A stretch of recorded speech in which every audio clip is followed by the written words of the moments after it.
মন্ত্রীর গাড়ি আটকে বিক্ষোভ প্রদর্শন করার চেষ্টা, ভাঙলো গাড়ির কাজ, আহত ছাত্র ও মন্ত্রী। শনিবার 1 মে যাদবপুর বিশ্ববিদ্যালয়ে চরম উত্তেজনা, ভাঙল শিক্ষামন্ত্রীর গাড়ির কাজ, বিক্ষোভে পড়ে আহত শিক্ষামন্ত্রী ব্রাত্য বসু। অন্যদিকে শিক্ষামন্ত্রীর গাড়ির নিচে পড়ে আহত ছাত্র। রক্তাক্ত অবস্থায় তড়িঘড়ি তাকে কেপিসি হাসপাতালে নিয়ে ভর্তি করা হয়, যার পরেই রণক্ষেত্রের চেহারা নেয় ক্যাম্পাস।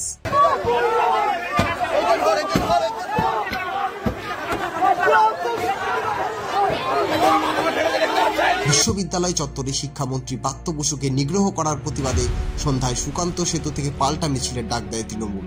মিছিলে যোগ দেন যাদবপুরের সাংসদ সায়নী ঘোষ, রাজ্যের মন্ত্রী অরূপ বিশ্বাস সহ আরো অনেকে। সব মিলিয়ে তোলপাড় রাজ্য রাজনীতি। কি বলছে আক্রান্ত ছাত্র, চলুন শুনে নিই।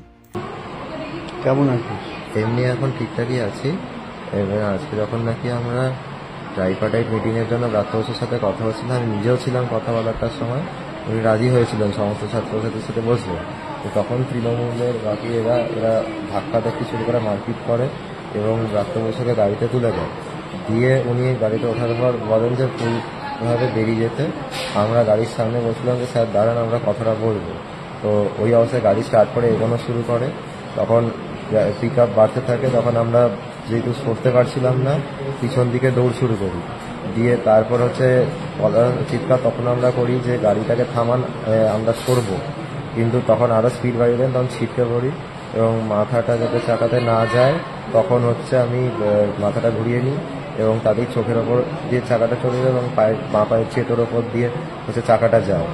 এবং এটা আমরা জানাতে চাই যে আজকে যেরকম চূড়ান্ত অগণতান্ত্রিকভাবে প্রথম থেকে একটা শান্তিপূর্ণ প্রোগ্রাম চলছে, বাইরে অবস্থান চলছে।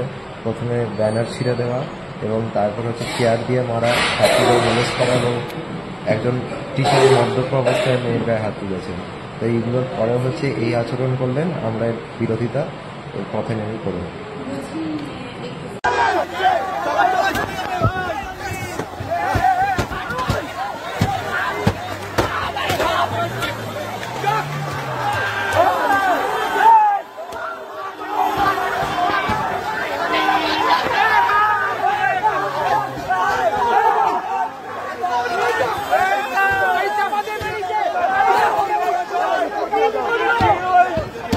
আপনারা দেখছেন নর্থ বেঙ্গল সমাচার, উত্তরের বার্তা, সত্যের পথে।